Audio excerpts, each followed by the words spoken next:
Hello and welcome back to Unearth the Past, a family history and genealogy podcast brought to you by me, Dr. Michala Hume.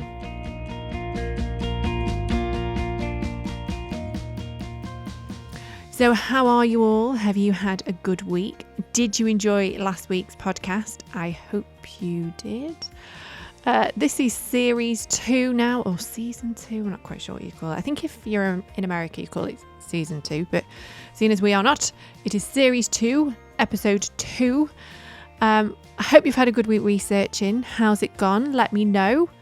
Have you had any DNA cousin matches that you are surprised about? Have you had any DNA cousin matches that you really didn't want? Drop me a line and let me know.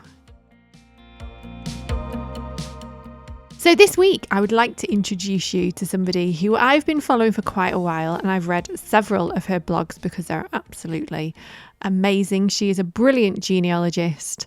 Ladies and gentlemen, welcome to the podcast, Genealogy Jude. Let's go right back to the beginning then. So how did you get into genealogy? How did you become Genealogy Jude? Well, I'm one of those people that was absolutely in love with history from an early age. I lived in an old house, Elizabethan farmhouse, so my imagination was always like, maybe I'll find something behind the wall or under a floorboard. And I think I'm the youngest of 4, so my parents were quite a lot older. My eldest brother was nearly 20 years older than me. So I had this I was surrounded by a lot of older people. My cousins were older. I called them uncle and aunt. But I think I had this connection with the past. Like my parents were both, wartime children. My mum was evacuated. So although I'm not that old, it didn't seem as far away. My grandparents were, Victorians, and I don't know. I just loved history, and I thought that family history is the way to sort of personalize history. Through looking, at the records and finding more about where I came from or where my family was from. And, you have that sort of context, I guess, with the, historical background, but knowing exactly where your family fits in. So where did you start then? So obviously you had that sort of passion, like you said, through your parents, through living in an old house and being probably inquisitive. I call it nosy, right? Because I'm really nosy. If you have ever rang my mobile, you'll know that it's the Murder, She Wrote theme song because I think I'm some sort of detective. So you had this inquisitive knowledge, right? So where did you start? Did you start by asking your parents questions, or did you, where was that initial start for you? Well, luckily, my eldest brother, who I said, was nearly 20 years older than me, he took pity on me and took me around the local graveyard. I love him. He sounds like my kind of guy. Graveyard. And my family, they came from a sort of small village where every other grave seemed to have their name on it. Right, okay. It's actually quite a famous graveyard because Charles Dickens used to live close by, and he used to go for walks. And in now, what is it, with Pip in the graveyard of Madgwick, it's based at that particular church in Cooling in Kent. So my ancestors are all pop up there. So that was lovely. I think graveyards are fascinating. There's something very tangible about seeing the last sort of resting place of your family. It sort of, gives you a connection. Honestly, you are talking to the right person. So I did my PhD on death. I mean, who even does that? Yeah, I did my PhD on death. So I spent a good 6 years in I think I spent more time in graveyards than actually did, in an archive. I love them. And I think for me, it was like when I was younger, me and my mum used to walk through them and we used to be really sort of intrigued at, who was in those graves and how old people were when they died. So I've always had a passion, I think, for cemeteries and graveyards. And I think as well, it's like what you've said. For me, it's that full circle, isn't it? It's like we always want to know where somebody was born, and we always want to start with a birth certificate. And in order to take it full circle, I think we want to know where people died. Yeah.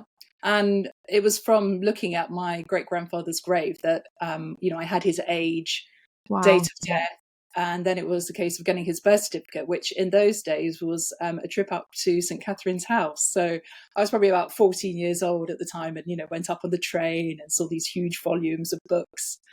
So although obviously research has changed so much with so many records being online, that there was something rather exciting about going on this big journey and sort of seeing his name in this old book and then applying for the certificate and having to wait as well. You'd have to wait 2 weeks or so before it came to find out his birth date and where he was born and what his parents' names were, and go from there. I remember those days well. It has changed, hasn't it, so much now, so many records online. I think this new generation of genealogists that are coming through are they're fortunate in a way that they can get a lot of information from their office, but they also miss out, because I think once you get into an archive and you really understand a catalogue and you know how to do keyword searches, you can find some amazing records, can't you, that are just not online. Exactly. And you can actually maybe even touch the original book if you're lucky, Yeah. and have that sort of tactile, sort of emotional response to the record. And I think it makes you understand the record better, because often you have to sort of leaf through and see the other entries as well. So you get an impression of what type of area a place was, or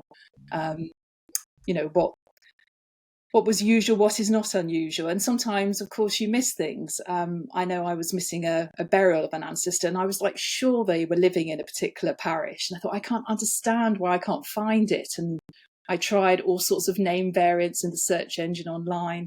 But it wasn't until I actually browsed through the record. This was just online. It wasn't the actual record, but it was the digitized version, that I found the entry I was seeking, and it had been crossed out. It was like at the bottom of a page, crossed out, so it hadn't actually made the index.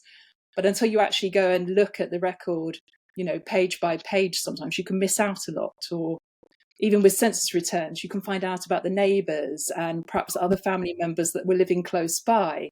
But if you just zoom in just on the entry you're seeking, you can sometimes miss out on all that sort of extra rich information. Well, I was still going to the archives fairly recently for electoral registers, because a lot of the electoral registers where I lived were not online. So, if you're trying to find somebody in the present or closer to the present than World War II, electoral registers are a great resource, aren't they? So I was going in. But many of you may have seen it, by the way. A few weeks ago, was it 2 or 3 weeks ago, I did a live with Find My Past.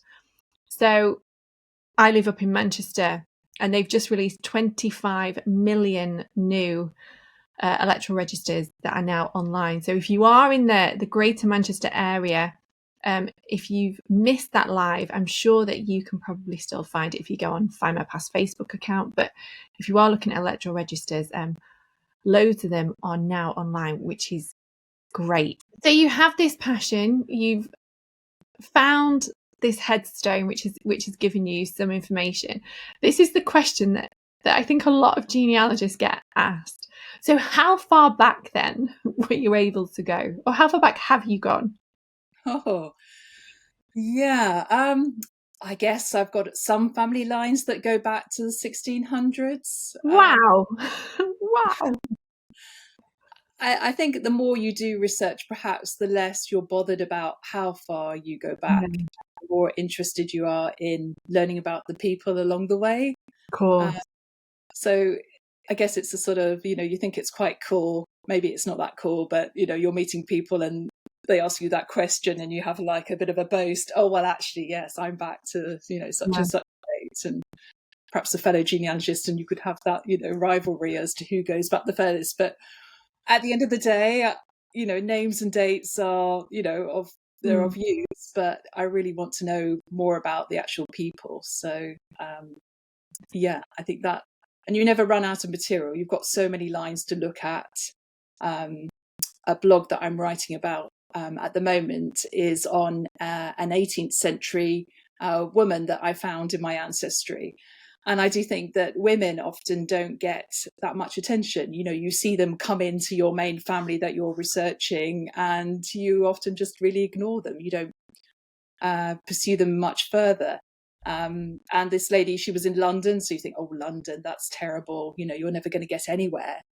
But actually, because I found a baptism of a child that was registered with Dr. Williams' library, it gave my father's name, which was, amazing. And there's also some guild records, and apprenticeship records. And I found out where her father came from, and he came from Worcestershire, and came to London in the early 1700s. So I find that really fascinating to uncover that trail of perhaps an ancestor that maybe I wouldn't bother too much with, too distant. But actually, there's a lot of really interesting information that you can find out. Do you think a lot of women probably slip through the net in terms of interest in our family trees because of a problem with records? So we know, for example, in the 19th century that women's occupations were under-recorded because a lot of women who potentially maybe did work didn't put that on the census. If they worked in the family business, for example, they're just, home duties or looking after the children. So we know that occupations were under-recorded. So do you think that's part of the problem, Jude, with looking at our female ancestors? Yes, I really believe that a lot of women are sort of unsung heroes, really. Partly when you look at how many children so many of them had. I have 2 kids, and you think, well, how on earth did you manage with 10, one after the other, let alone the sort of financial contribution that they made to the family income, and what it must have been like to be widowed and to just be a recipient of charity relief or be a charwoman or a laundress. And I think I'm also quite fascinated by the women that found themselves single mothers who had illegitimate children and how they coped. There was a lady that I was researching who had twins in London in the 1860s. And interestingly, she puts the father's name on the birth certificate, even though he didn't accompany her. So this is just before 1875, where the father would have to be present in order to have his name recorded. So I'm thinking, what sort of woman is that? She's a woman who really wants this man to take responsibility. I later found out he was a butler. She was a household servant, so perhaps they met at work. But he was unfortunately married, and his wife lived away, because at those times, if you were a servant and married, you generally couldn't have your wife with you. So that must have put quite a big strain on relationships. Anyway, so she has twins. Unfortunately, one of them dies after a few months. So again, you feel, what was it like to lose a baby, and to know that perhaps there was nothing you could do to keep that child. Her mother had died, so I guess that wouldn't be an option for her family to take care of the baby. And there's a very poignant record of the child's baptism in the parish where he was later living in the census as a nurse child. So I'm thinking, did she look at the newspapers and find an advert for a family that would take her baby?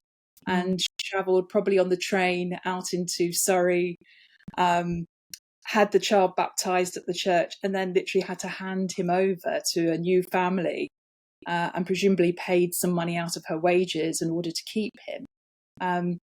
So, none of that, that's what you sort of think about, but it's not actually really recorded as such. You look at the records and you just, I guess, put yourself in their shoes, and you have a lot of respect for the ladies, I think.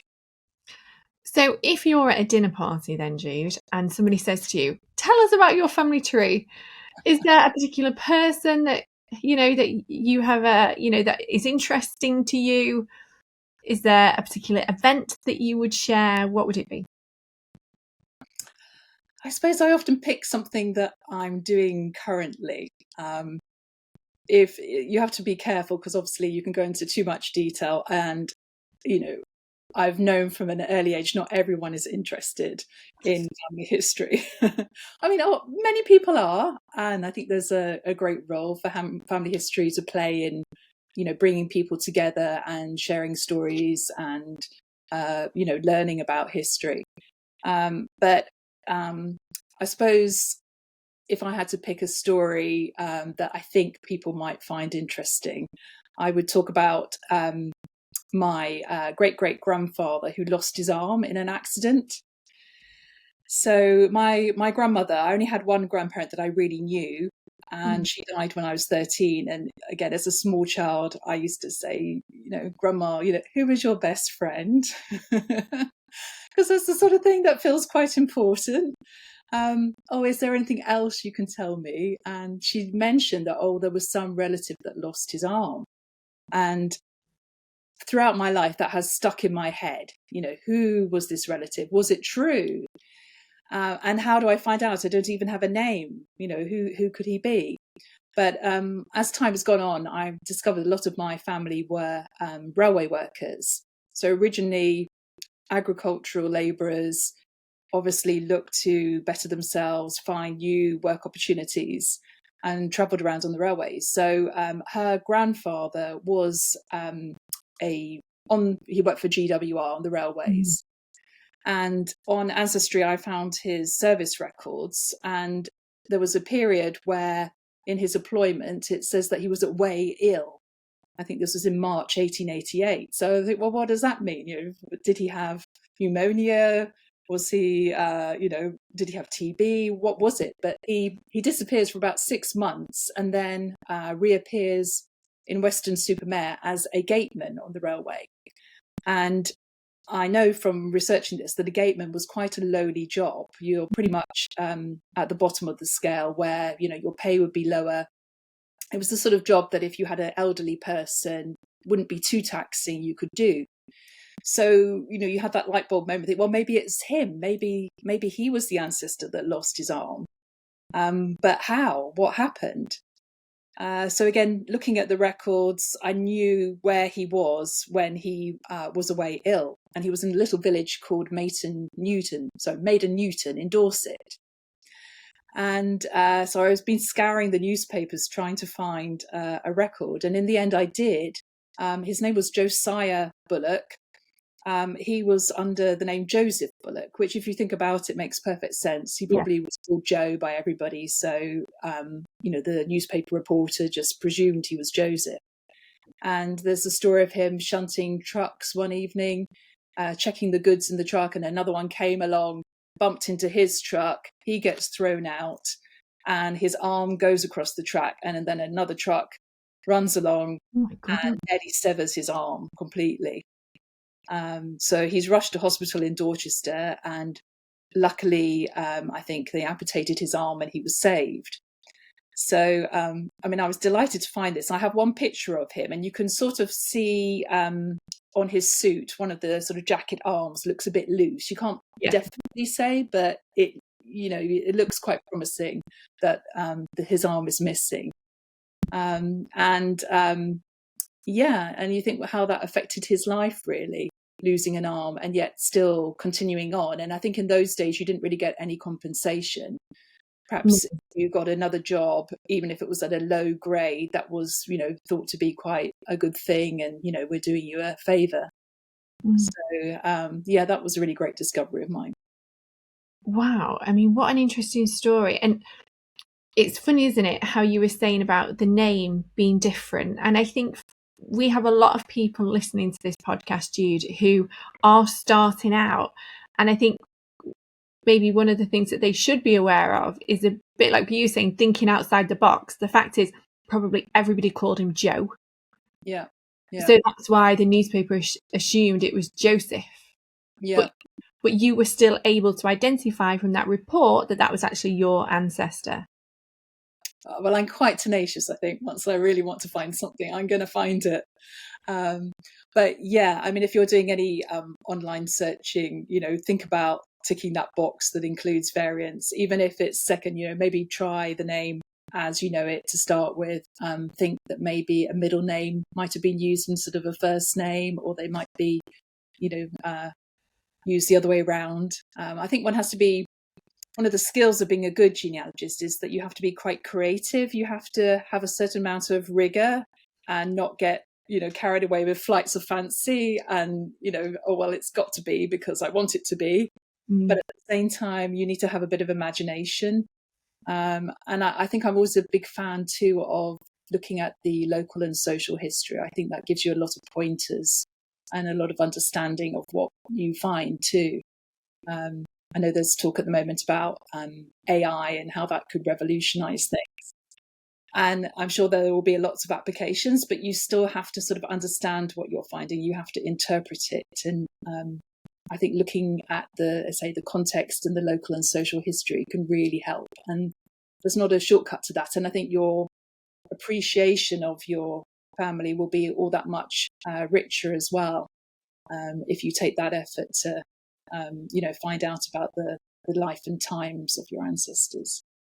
Speaking about technology, and I suppose new technologies, it's probably not that new anymore, but DNA, how has DNA changed your research? Has it helped or has it hindered? Oh, yeah, definitely helped. I find it's something that I want to keep dabbling in all the time. I'm desperate to sort of try and keep all my matches in order and have them in nice groups and things. But yeah, I mean, just this week, I've been corresponding with a distant cousin. He's probably maybe fourth cousin to me. And we collaborated a little bit on looking at matches that we share with a family called Gale in Wiltshire. And rather interestingly, there are a lot of American matches with the name Reynolds, with the surname Reynolds. And neither of us really knew who these people were and how they were related to us. But it was definitely from the DNA matches, it was definitely certain they were related to us. And just this week, we had a big breakthrough in that looking at the family tree online, they were descended from a chap called John Reynolds. But I couldn't find any connection between the John Reynolds they had on their tree and my own family tree. And it turns out they had the wrong John Reynolds. The correct John Reynolds was born illegitimately. And it turns out that my correspondent, his great-grandfather must have been the father of this illegitimate child. And we can see that from the DNA. He had a wife who had just died, and he then went off to Lambeth the following year and got married again. But in between, this child was born. And what's really fascinating is that we've discovered that marriage bans were called for the mother of the child and this ancestor, but there's no actual record of the marriage. So it looks as if he was probably grieving the death of his young first wife. He'd had 3 children, 2 had died in infancy. His wife had just died at the age of 26. And he obviously met this lady. She became pregnant, and he probably thought, I should do the right thing and marry her. And they had banns called 3 times, but for whatever reason, he got cold feet. He didn't go ahead with it, and left her to London. And if it wasn't for the DNA, we would have never have found this birth certificate of an illegitimate child called John Reynolds. To say the name doesn't appear in our family research at all. So this sort of secret has come out. And of course, the correspondent, who's a DNA match with me, my sort of 4th cousin, he's wondering, well, if he'd taken a different decision, if he'd married her, then maybe I wouldn't be here, because he would have never gone to Lambeth and married the woman who he's descended from. So, yeah, DNA throws up some fascinating things. It has definitely helped my research. And now those that listen or those that know me not from the podcast will know that I do a show on ITV called DNA Journey, and our celebrities often get DNA alerts on their phone. And last night I've got a team of 4 students helping me at the moment to do some research for some future episodes of the podcast. And last night we had a DNA drop. And honestly, it's like, who are they related to? You know, because this person in particular has come to me because they don't know who their dad is. That we're going to actually talk about it on a future podcast episode. Last night when it dropped, I was like, honestly, I was like a kid in a shop. I was like, quick, let's have a look at the matches. You know, can I find out the maternal side? Who's the paternal side? So, I must admit, I do get very excited about DNA. I've not so much yet used the trait side of it. I haven't really used that. And I'll be honest with you, I don't so much use the ethnicity breakdowns, but the cousin matches have been so helpful just to kind of prove or disprove the research, I think, more than anything. If you think that you are, if you're building a family tree, I suppose it's one way to check that you are actually building the right family, because you can check the A. So records then. Do you have, it's something that I ask most of my guests, Jude, do you have a favourite record? Oh, I think it would probably be a toss-up between wills and newspapers. I think both of those records tell you something a bit about the person. Maybe like a will, you hear their voice, so you know something about what's important to them. I always think wills of spinsters, unmarried ladies, are particularly interesting because they often mention friends, not just the family, but some of you can tell they're girlfriends, women of the same sort of age that they obviously knew very well, and they gift them their best dress, or their bed, their lovely feather bed, or something that was precious to them. And also you can find out sometimes about extended family, the sort of nephews and nieces and cousins and things, so you get a wider picture. Maybe you even get a hint of, I know, family disputes where, my son John is only going to get, 5 shillings where everyone else gets, £30, because there's obviously been some falling out, or maybe he also received something ahead of time. So wills are good. I did a little study of a village where I looked at all the wills from that village, and I found that really fascinating because, of course, our ancestors were mentioned in other people's wills, but we may not know that because generally we only look at the wills that we think our ancestors might have made, or we think, oh, my ancestors weren't very wealthy, they were very ordinary, they would have never have left a will, and yet they may appear in wills of other family members or friends. So obviously you can't always do that on a big scale, but if your ancestors came from a small place and the wills are indexed, that's something that I would really recommend. In terms of your own research, so can we just talk a bit about your blogs? So how did you get into blog? Yeah, can we? Because they are legendary. So how did you get into blogging, and is it something that you've always done? Well, I think I've always, to say, from an early age, I loved history, and I had a wonderful opportunity after I graduated. I joined the Institute of Heraldic and Genealogical Studies in Canterbury. So I was, sort of 23 years old, the only sort of woman initially on the team. And it was very much a hobby for retired people who had the time. But I always had this sort of passion to pass on my knowledge and to teach, and to do client research and sort of share my findings. So I've always really enjoyed that aspect, as well as doing my own research at the same time. And then I got married and went off to America. So I lived in Chicago for 10 years. And it was a stage of my life where, busy with kids, living in a different country. I never lost my interest, but that had to be on the back burner for a while.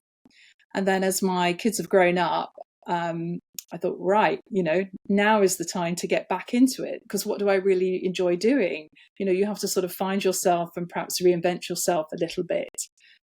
So whereas, my role as, mother and family person, that was, the central thing. Now I could also branch out and sort of rediscover a lot of other stuff. So back in 2020, I decided that I would have a go at writing a blog. And it was a bit intimidating at first. How do you get started? How do you figure out how to use WordPress, which is the software that I have my blog on? But I found it really fun. And for me, it served lots of purposes. One was to help me with my own research. It meant that I could organise my own research, I'd sort of see where, perhaps I'll check this up, or maybe I don't know anything about that time. It sort of showed any gaps that I have and sort of weave it together. And I'm a great believer in the value of creating stories.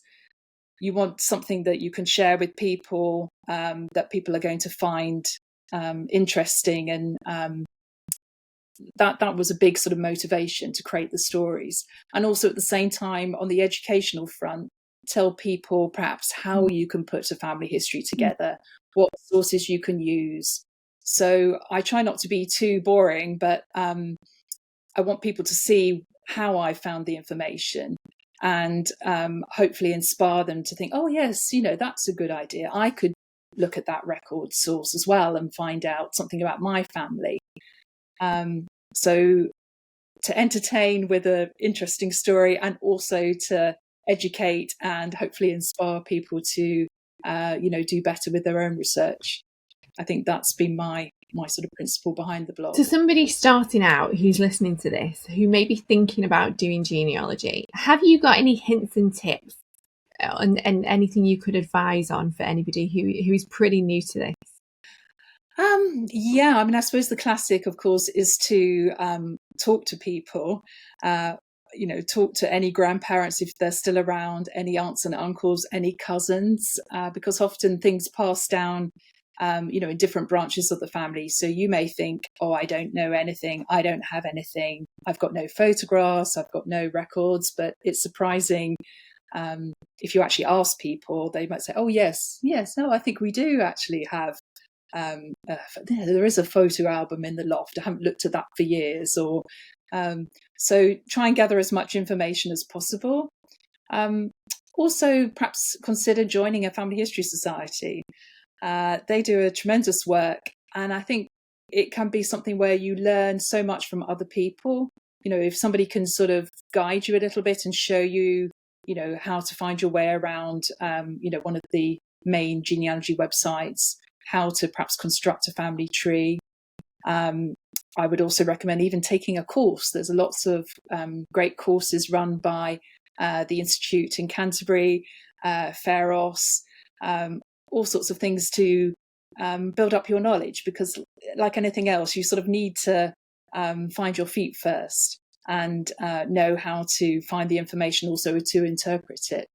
But it's great fun and very addictive. So be warned, if you start, you will never finish. That's true, actually. I think I kind of put mine, I spend that much time doing everybody else's family tree, that mine is currently, sat there still waiting to be finished as far as I can finish it. But I've been that sidetracked, that other genealogists keep kindly offering to do mine for me, which is lovely.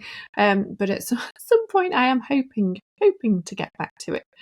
Now, Jude, I always finish the podcast by asking this one question, right? So if you could invite anybody from your family tree round for dinner tonight, who would it be and why? And what would you cook them? Oh, that's an interesting question. I think I might like to invite my uncle. Okay. My Uncle Gordon was my dad's older brother, and he was a Battle of Britain pilot. Wow. So he tragically died when he was only 23 years old as a prisoner of war in Hamburg. So I think he's the ancestor. I know he's sort of quite close to me, both sort of, being, my father's brother, but also seeing his photos, seeing his medals. I even have a pocket diary that he kept as a prisoner of war. And I've spent a lot of time looking at his squadron. He was at 5-4 Squadron, and the role of the Battle of Britain pilots. And I think they did an amazing job. I'd love to hear some of the stories about, his flying days. My dad said that if he was out on a mission, when he returned back to Hornchurch, where the squadron was based, he used to fly over the family farm really low and slightly scare people on the ground, but also sort of, waggle the wings of his plane to let, his mum know that he had returned safely.